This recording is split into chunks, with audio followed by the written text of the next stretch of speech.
Today we're going to try something new. I'm a perfectionist. I tend to get pretty hung up on things like editing videos. And what that means is that I don't put things out as quickly or as often as maybe I could or should. So today I'm going to do something different. I'm going to do something that I'm just not going to edit a whole lot and put it out really fast, and we'll see how it goes. So we're going to do a garden tour. I also don't always like to show things when they're in progress because they're kind of messy. But I realize that perpetuates the idea that that our houses, our homes, our land always looks perfect. And I am really a victim of that kind of mentality. I have a hard time being less than perfect. So after all of this confession, I'm going to show you my less than perfect but kind of awesome yard and garden and share kind of all of those spaces with you. So it's a beautiful morning. There are lots of birds singing. You're going to hear lots of planes. That's one of the things that I have trouble with. I always want to edit the planes out because we live near an airport, but I'm just not. So you'll hear those things. We're going to try something new and different. But we're going to start with the wildlife garden and the newly seeded yard too. And I'm going to show you kind of what's been going on around here. And we're just going to take a walk around our property. And calling it a property, I'm going to be very clear, this is not some like giant place. We live on a smaller than average suburban lot in Colorado. And it's smaller than the American average by a little bit. It is not big, but we've done a lot with it. And so here's a full garden tour. Okay. So we're going to start here in the shade, while we still have shade, of the front yard. And if you've been following me on Instagram, you know that I, about 4 weeks ago, seeded this whole area here. And this is a drought-tolerant mix of achillea and clover, and I think it's an annual grass that kind of just fills in until the achillea and the clover take over. And you can see that it is starting to really fill in. This is one of the reasons I'm kind of thankful for our late fall, because it has given this a chance to get a little bit established. And I will tell you, I did this late, knowing that in the spring I will probably have to reseed. And in fact, I've already ordered my seed for the spring, so I can do that right away. But I'm so pleased with how this is going. And you can see there's baby achillea in here and a little bit of clover, and the grass is coming through. So we don't have a sprinkler system. And so this is a once it's established, very drought tolerant mix. And I seeded it underneath layers of burlap. You can see the burlap down there. And the burlap does two things. Number one, it keeps the birds and squirrels and things from eating the seeds. And number two, when I do water, it helps to retain that water, which helps those baby plants get going and established and that kind of thing. So I am so happy with how this has gone. So happy. I need to get out and blow those leaves off of there so that they aren't an issue, but I am really, really, really happy with how this is establishing. Another thing I want to show you while we're up here.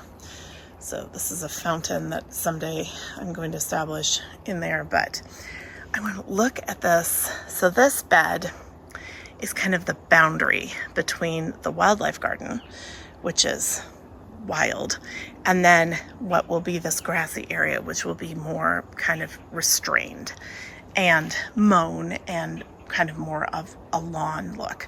And we have this bed. It goes right along here and then across the front too.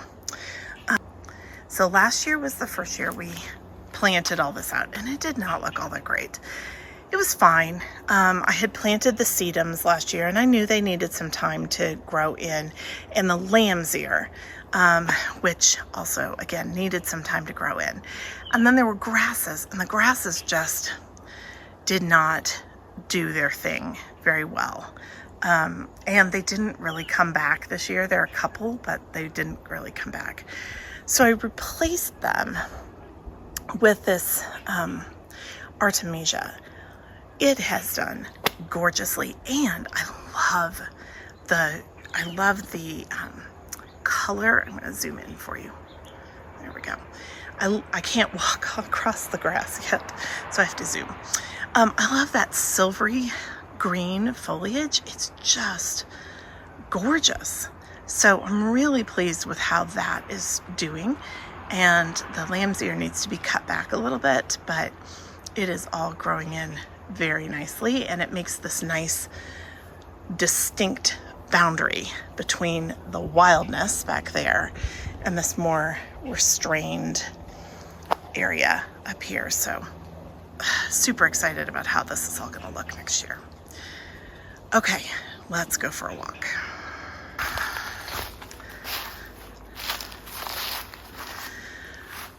So the whole thing about the wildlife garden is that it is wild, and it is doing its job here. So you can see, like, this goldenrod is amazeballs, and it's like part of it is taller than I am. So it's got to be, there are places where it's 6 feet tall, which is really amazing. And we have lamb's ear. We've got some trees in here. There's also piles. Let's see. Get you back in here. There are piles of wood in here that's just, it's a tree that we had to take down, and it's just rotting away slowly, but it provides habitat, and there have been mushrooms growing in there and all kinds of stuff. There's a full list of all of the plants in the wildlife garden available on my website. And so you can see everything that I've planted, and I update that every year when I add new things too. So then we come along here.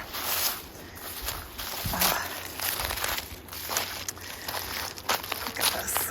Isn't that beautiful? This is part of the flower kisser series of salvias, and I mean, covered in bees all the time. They are just gorgeous and just keep blooming, and they will keep blooming even after we get a frost until we get a good freeze. They are amazing. This is one of my favorite parts of the wildlife garden, right in here, because we have the salvia, and then we have echinacea back in there that is all gone to seed now. And again, it's like a giant bird feeder, which is so fun, and they look so pretty backlit by the sun. And then there is Achillea here, yarrow, and I cut this Achillea back too late. I cut it back in August, and I should have cut it back earlier, but I did get a second flush of blooms. It wasn't as robust as the first blush, but it was a good second flush. So I'm gonna have to cut it back sooner. We were out of town and I didn't, but I'll cut it back sooner next year, and that helps keep it nice and low too, which is good. This grass is called Blonde Ambition, and oh, I love it. It's so pretty, and it's especially pretty in the fall and winter. It just catches the light in those seed heads, and it's just so stunning. Look at this. Absolutely love this plant. So pretty. I've got a lot of Nepeta in here, and I love Nepeta. It's sometimes called catmint, but I will tell you, you know, this was just planted last year. These were tiny little plugs, and it gets to be a big plant. So next year I'm going to divide it because it is starting to kind of swamp out some of the other plants. And I'll use it in other places or give it away. It's a great plant though. It is always covered in bees. And this is another one that I cut back in late August and got another good flush of blooms. Nepeta, I can usually get 3 flushes. So I will divide it next year and then really cut it back hard. So we've got milkweed growing in here and more of the salvia, and so you can see, I'm going to move out of the sun so that you can see a little better. But there, it's a little less intense over here. You can see what happens with the Achillea. So I told you I did this experiment. And here I didn't cut back the Achillea. And it's been seed heads since August, really. They're still standing, they're still doing well, but I didn't get that second flush like I did with the things that I cut back. And this part of the garden has really looked just kind of a green-brown for 2 months now. So I'm definitely going to cut back next year. And I'll cut it back probably when they're still flowers, so they haven't gone to seed. And then hopefully the next flush will go to seed, and that'll work well. But they still look pretty in the sunlight. They're just not as pretty as they would be if they were still blooming. I'm getting to the time of day where it's difficult to film out here in the front. If you have been with me for a while, you know this is the potager garden, and it's a series of 10 raised beds. There are bigger ones, and then there are smaller ones. The smaller ones are planted out with roses and penstemon. The larger ones are vegetables and herbs by design, but you can see I don't have anything growing in here right now.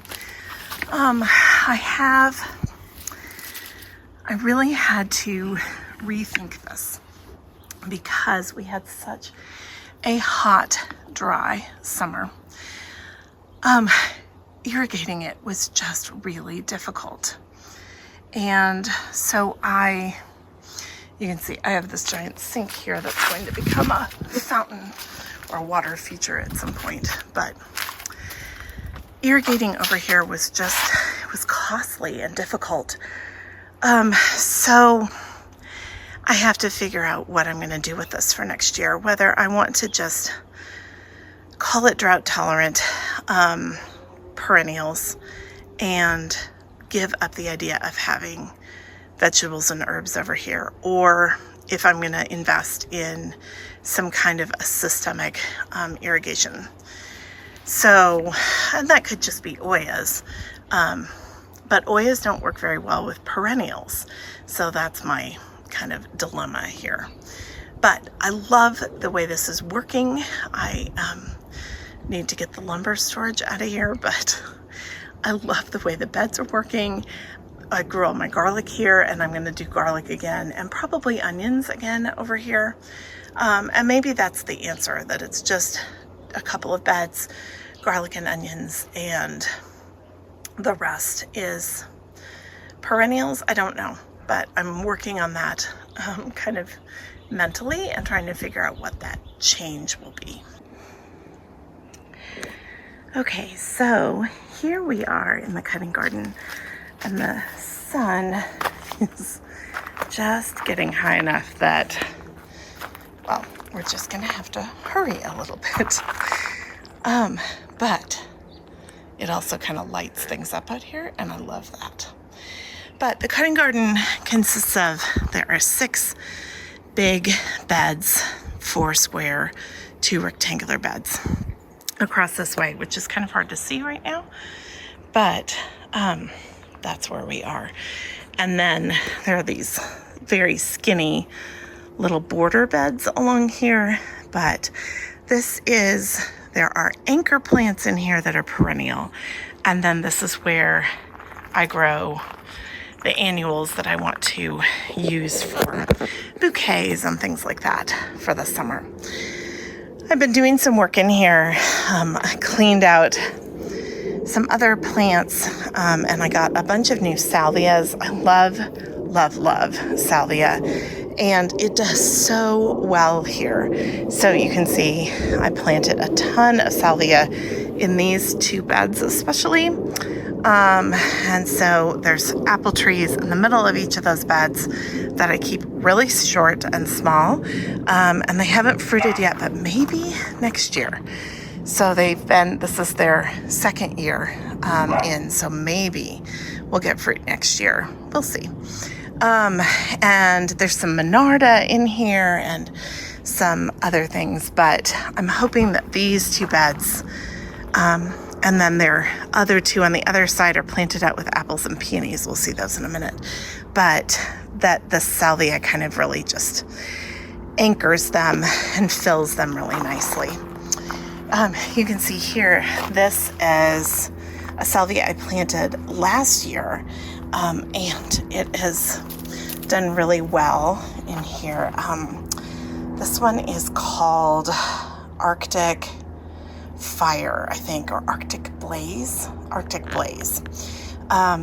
But it's tall and it's beautiful, and those flowers are they have been lovely, and the hummingbirds and the hummingbird moths have been all over them. It's just been really fun. Against the fence here, I'm going to back up a little bit so you can see better. So all along here against the fence at every bed, there is a rose. This is a white, little tiny rose called Darlow's Enigma.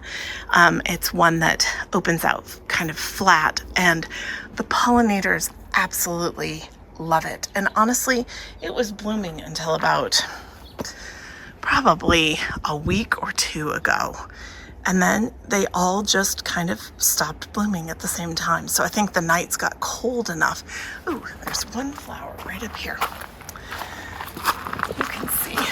But the nights got cold enough that they're not going to bloom anymore.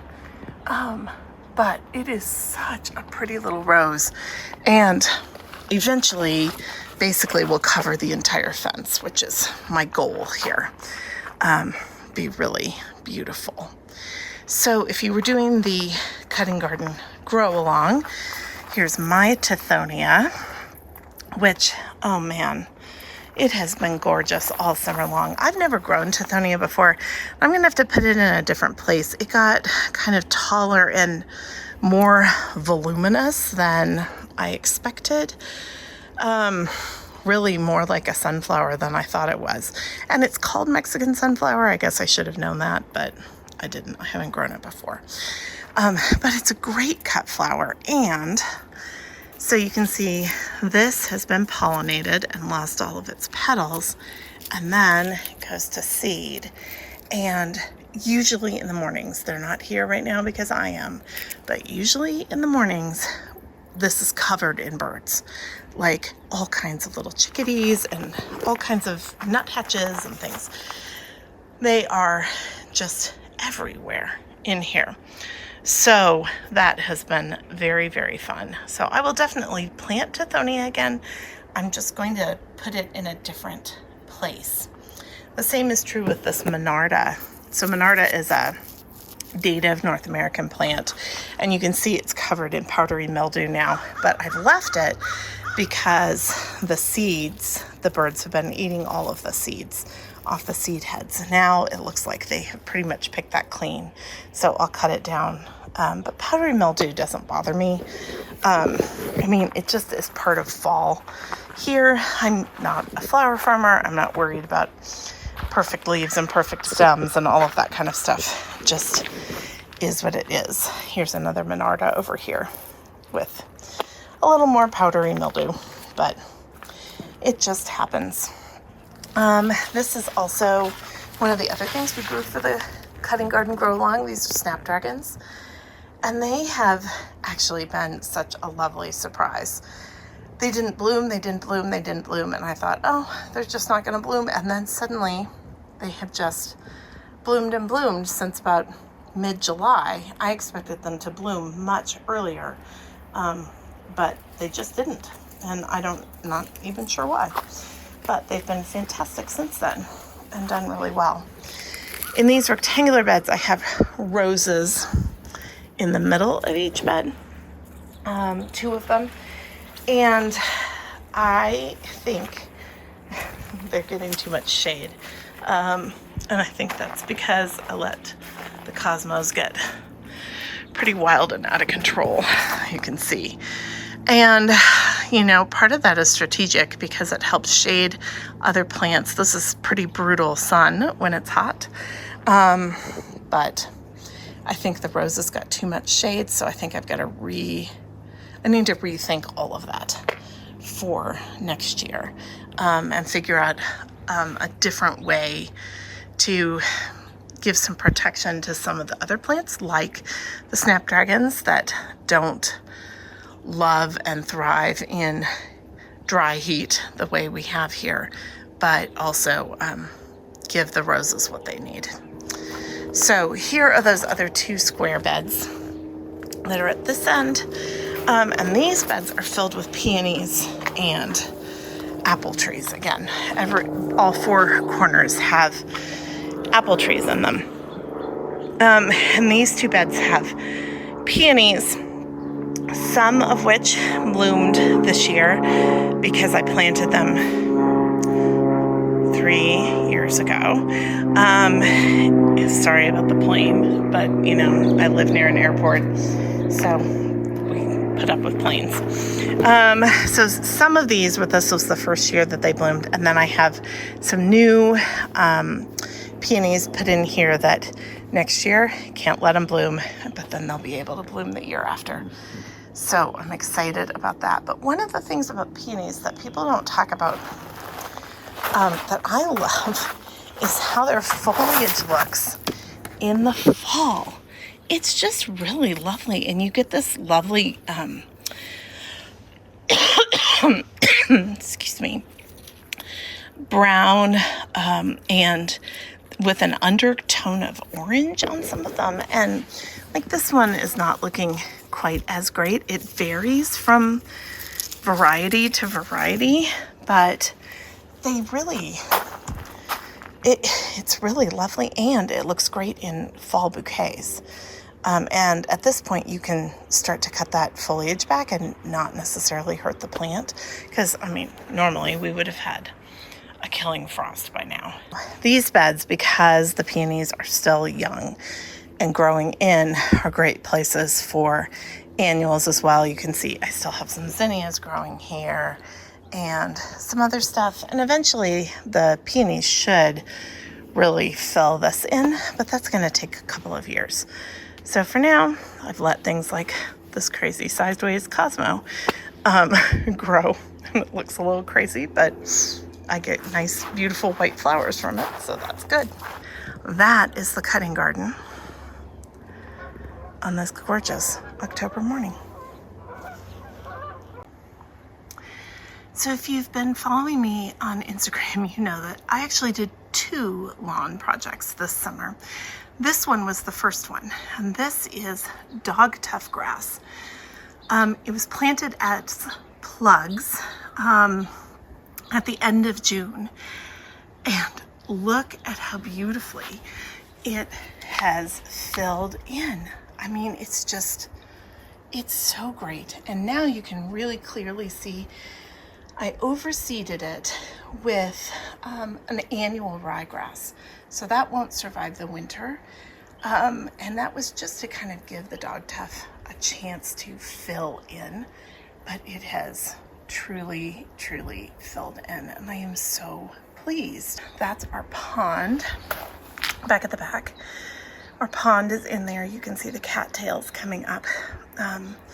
And then this area is what we call the grand garden. We've given all of our garden areas names. And this is, oops, let's see if I can give you a better angle.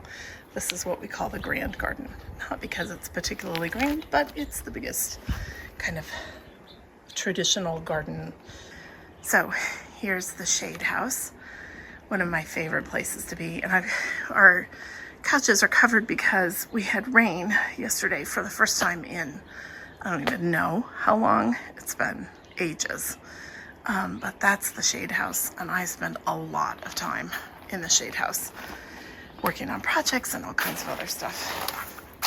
Here's our dahlias. I'm going to do a whole video about this dahlia bed. I redid how I grow dahlias this year, and it's been a very good change. I have had more dahlias this year than probably total in my life other than this. It's been amazing. So I'm really pleased, and I'm going to do a whole video about how I'll do a whole video about what I did and how. You can see this has been the bane of my existence this year, though. These grasshoppers, between them and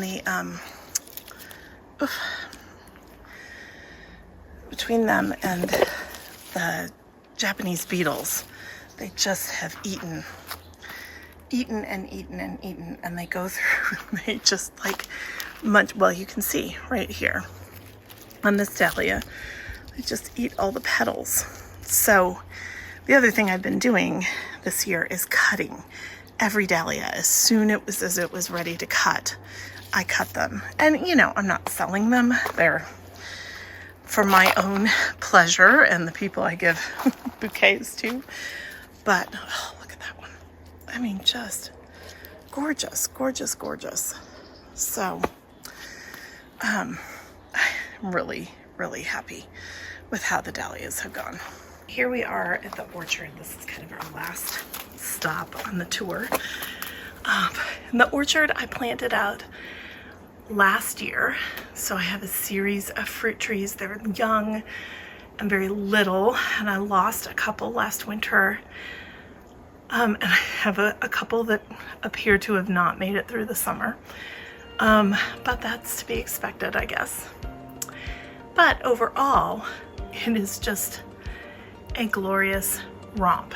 There are all kinds of flowers in here. Some of them are perennial, like Rose is distant drums, which I love. Oh, it's so pretty. And there's all kinds of stuff mixed in here. This is where I do what's called chaos gardening. I have to think about what the word is.